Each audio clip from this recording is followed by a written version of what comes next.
ദൈവത്തിൻ്റെ അതിപരിശുദ്ധമായ നാമം വാഴ്ത്തപ്പെടുമാറാകട്ടെ. ഇന്നത്തെ ചിന്താവിഷയം സാക്ഷ്യം തരുന്ന ദൈവം എന്നതാണ്. അതിന് ആധാരമായി തിരഞ്ഞെടുത്ത വേദഭാഗം പുറപ്പാട് പുസ്തകം 25-ാം അധ്യായം 16-ാമത്തെ വാക്യം. ഞാൻ തരുവാനിരിക്കുന്ന സാക്ഷ്യം പെട്ടകത്തിൽ വയ്ക്കേണം. വേദപുസ്തകത്തിൽ അതിപ്രധാനമായ 3 പെട്ടകങ്ങളെക്കുറിച്ച് പറയുന്നുണ്ട്.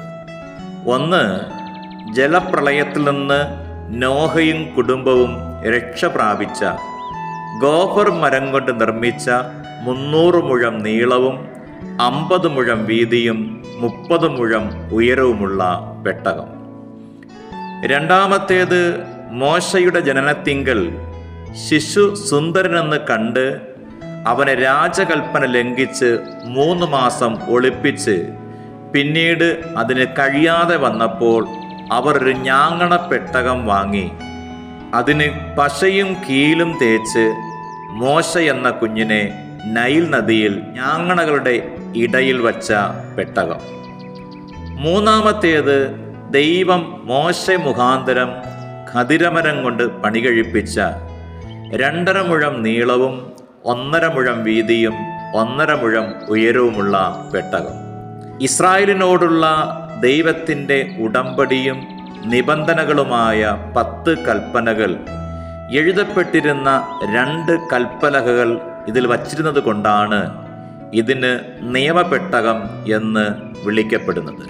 ഈ പെട്ടകങ്ങളുടെ പ്രത്യേകത എന്ന് പറയുന്നത്, നോഹയുടെ പെട്ടകം ഒരു കുടുംബത്തിൻ്റെ രക്ഷയ്ക്ക് വഴിതെളിച്ചു. ഞാങ്ങണപ്പെട്ടകം മോശയുടെ രക്ഷയ്ക്ക് കാരണമായി തീർന്നു. നിയമപെട്ടകവുമായുള്ള ബന്ധം ഇസ്രായേൽ സമൂഹത്തിൻ്റെ രക്ഷയ്ക്ക് കാരണമായി. ചുരുക്കി പറഞ്ഞാൽ, വ്യക്തിയായാലും കുടുംബമായാലും സമൂഹമായാലും പെട്ടകത്തിനകത്തുള്ളവരും പെട്ടകവുമായി ബന്ധമുള്ളവരും മാത്രമേ രക്ഷ പ്രാപിച്ചിട്ടുള്ളൂ.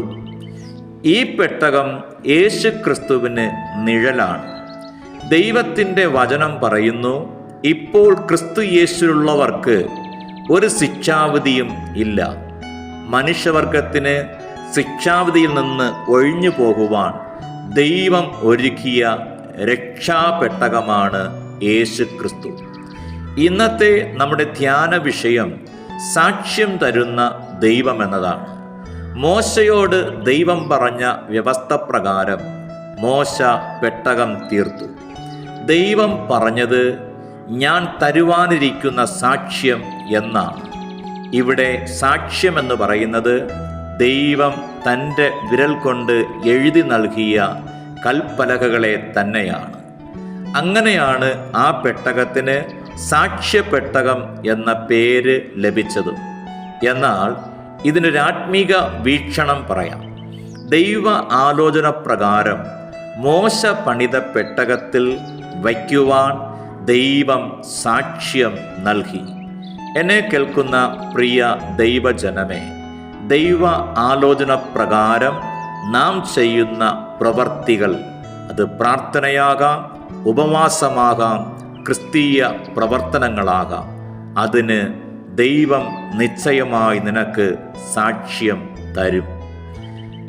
ഒരു തലമുറയില്ലാതെ ഭാരപ്പെട്ടിരുന്ന ഹന്നയ്ക്ക് ദൈവം ഒരു സാക്ഷ്യം നൽകിയെങ്കിൽ, സിംഹത്തിൻ്റെ കുഴിയിൽ വലിച്ചെറിയപ്പെട്ട ദാനിയേലിന് ദൈവം ഒരു സാക്ഷ്യം നൽകിയെങ്കിൽ, സഹോദരന്മാരാൽ വിൽക്കപ്പെട്ട് ചെയ്യാത്ത കുറ്റത്തിന് കാരാഗൃഹവാസം അനുഭവിച്ച യോസഫിന് ദൈവം ഒരു സാക്ഷ്യം നൽകിയെങ്കിൽ, എൻ്റെ പ്രിയ വാത്സല്യ സഹോദരങ്ങളെ, ദൈവം നിനക്കും ഒരു സാക്ഷ്യം നൽകാൻ പോകുകയാണ്.